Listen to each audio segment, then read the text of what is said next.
Hey, and welcome to day 2 of similar triangles or similar polygons, I guess. Just like Mini-Me is similar to Dr. Evil. This might be before your time, but if you haven't seen those movies, they're hilarious. All right, so let's look at some examples. Please remember that when you're doing a do-now, you want to make sure you've worked these problems out ahead of time, and you're using the video to check your work. That's how you can maximize your learning. If you just copy what I do on the board onto your paper, that's not going to really help you. So let's think about our thought process for this. A band director needs to purchase new uniforms. The ratio of small to medium to large is 3 to 4 to 6. So I'm going to label this small, medium, and large. And so from what I know, there's 260 total uniforms. So this is similar to what we've been solving. So I can do 3x plus 4x plus 6x, and that's going to give me the 260. So that's 7, that's 13x equals 260. So I can see that x is going to be 20. Now if I want to know how many are going to be small, well, I know small is the ratio of 3, so it would be 3 times 20, which is 60. 60 small uniform. And then how many of these are going to be medium? Well, that's 4 times 20, which is 80 medium. And then how many are going to be large? 6 times 20, which equals 120 large. Now, if I want to check my work, I can simply add these three numbers together, and I should end up with, that's 0, that's 10, 16, and that's 260 total, which matches what I had. All right, again, another time we're going to use ratios is if we're drawing a triangle. This is supposed to say the ratio of interior angles is 7 to 11 to 12. So this is going to be a scalene triangle. And we'll call this angle 7x, this is 11x, and this is 12x. Now first I have to figure out what my x value is, and then I can go ahead and plug it back in. So to figure out my x value, I'm just going to do 7x plus 11x plus 12x, and that's all going to equal 180. All the interior angles are 180. So when I add that up, I should get 30x equal to 180. Divide x is 6. So now I can plug this in. 7 times 6 is 42 degrees. That's 66 degrees. And 12 times 6 is 72 degrees.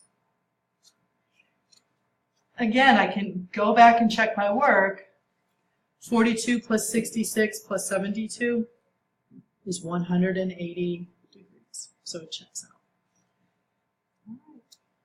So this is kind of, we're going to be applying these concepts today to be successful. So let's be reminded what similar polygons are. So we've been working with congruent polygons or congruent triangles.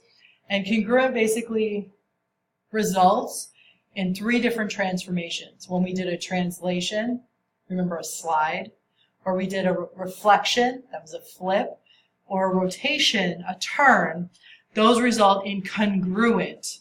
So congruent, remember the symbol for congruent is this, that's congruent. But today we're going to talk about similar. So similar polygons result in a dilation, okay? So we're going to kind of dig deep into what a dilation is and how, what we can assume is going to happen to our different shapes. All right, so once again, similar polygons, these have undergone a dilation. They have the same shape, but not necessarily the same size. Not the same size, okay? These are similar only if they're corresponding. Remember what corresponding means. Corresponding angles are congruent, and their lengths are in proportion, okay? And so the symbol we use for similarity is just a squiggly line. Remember, this is the symbol for congruent, and then the symbol for similar is just a squiggly line. We don't have the equal sign with it because they're only similar. They're not equal to each other in all respects. So the proportion that we're talking about, that the side lengths are in proportion, we call that ratio either a scale factor, or you can call it a similarity ratio. And basically it's used to represent how big or small one figure is in comparison to the other. And they mean the exact same thing. So those words will be used interchangeably. All right, so let's dive deep into this and see what we need to know. So first of all, we need to know what corresponding means. And as we've been learning this year, corresponding means it's in the same position. So when I look at this figure, I can see that angle A has one arc marking it, and the other angle that has one arc marking it is angle F. So I know that angle A is congruent to angle F because in similar figures, all angles are congruent. So B is congruent to the one with two arcs, which is angle E, and C is congruent to angle D because they have no marks at all. Now we've got to look between these angles at the side lengths. So if I look between angle A and B, I've got the side length AB. And that corresponds in the other triangle to FE. So that's how I can set up my extended proportion. I know that, and I'm going to call this the long side on both of these triangles are going to be proportional. I also know that the middle side on both of these triangles, so I'll call this the middle side, are going to be proportional. So I can say that AC is going to be proportional to FD. They're not congruent because we're talking about similar figures, but they are proportional. And then the small side, I know that BC is going to be proportional to ED. So this was the long, the middle, and the small side. Please also note that if I always start with this triangle being number 1, that's going to be the numerator. Then triangle number 2 was always in the denominator. If you don't set it up like that, then you'll screw up. So somebody's going to be upset if I spell that. D-na-min-na-tor. There we go. That's much clearer. Okay. So this is where I'm going to put my numbers in, my numerical extended proportion. So the number that is associated with side length AB is 15, and the number associated with FE is 20.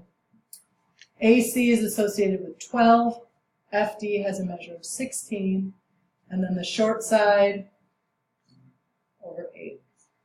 Now what's cool is if I write these in simplified form, so I know 15 over 20 is 3 over 4. 12 over 16 can be simplified to 3 over 4 by dividing both by 4. And then 6 over 8 can also be simplified to 3 over 4. They will equal each other. Or you could just divide them. 15 divided by 20 is 0.75.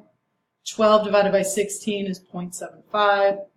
And 6 divided by 8 is 0.75.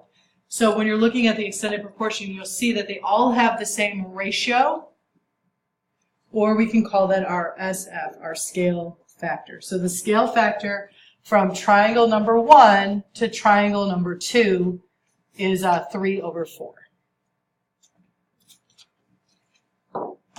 Let's look at a couple other examples. So here we want to list the pairs of congruent angles and write the extended proportion. So A, W, B, X, and C, Y. So I'm going to say side A, B is congruent to WX. Proportional. BC, proportional to XY. CD, proportional to YZ. And AB is proportional to WZ. Notice I can't do a numerical extended proportion because I don't have any numbers. So that's all I needed. And I didn't list out the angles, I just marked them by looking at their position in the marking. Okay, so let's go ahead and use our extended proportion to then figure out what the scale factor is. So there's going to be 2 steps to do this. If we know that ABC, we want to show that ABC and EFD are similar, okay? So when I'm just listing my triangles, Order is not important. But down here, you'll notice when I, in fact, say that they are similar to each other or they are congruent to each other, then you have to list corresponding angles in order. Okay, so that's the key distinction here. So I've identified my congruent angles. You can see that they're marked correctly. And then I've compared the ratios of corresponding sides. So I always like to mark the small side, the middle side, and the long side. It just helps me to see it. So if that helps you as well, please do so. So you'll see that 8 is going to be over 10, which is here. That's the small side. And then you're going to see that 12 is going to be over 15. So this is the middle side. And then 16 over 20, that's the long side. So you can see that all of them come out to a ratio of 4 to 5. Or you could also write that as a decimal by dividing 4 by 5. It's a decimal 0.8. So that would be our scale factor from going from this triangle to this triangle. Okay, so let's do the same thing down here at the bottom. We're looking at these two rectangles. Okay, so I'm going to set up my similarity statement. And again, please notice that in this statement here, these are not written in specific order. It's when you actually put the similar symbol in that you have to write in order. So I can see that G pairs up with W, and F pairs up with V. So that means if I move on to E, that's going to pair up with U, and H is going to pair up with T. So I've literally just kind of gone around the triangle this way, and then this one I went around this way, because that's the way that the similarity statement should be written. All right, so now I'm going to go ahead and say that this is my long side, this is my long side, this is my small side, and this is my small side. All right, so they are similar, so let's go ahead and write our similar statement. So I'm going to do the long side first, which is HG over TW. So HG is 84 and TW is 60. Then I'm going to do the short side, which is GF over WB. Well, in this case it's UT, which is going to be 35 over 25. All right, so hopefully you can see that. Now let's test this out. If I take 84 over 60 and I simplify it, I know that I can divide them by 12, and I get 7 over 5. And I know that 35 and 25 can be divided by 5, and I get 7 over 5. Ooh, so that is my scale factor. Or I could have just divided 84 divided by 60, and I end up with 1.4. And if I do 35 divided by 25, I also end up with 1.4. So I can write my scale factor as a decimal, which is 1.4. Or I can write my scale factor as a fraction, which is 7/5. So yes, that is the scale factor. Oh, and my similarity statement is right here. That's when I put everything in order, corresponding parts in order. All right, go ahead and work this out and then come back and check to see that you did it correctly. So the first thing I need to write my similarity statement. So I can see that, well, first I have to test to see if they're similar. So this is my small side, my middle side, and my long side. Now look over here, that's small, middle, long. Okay, this is triangle number 1, triangle number 2.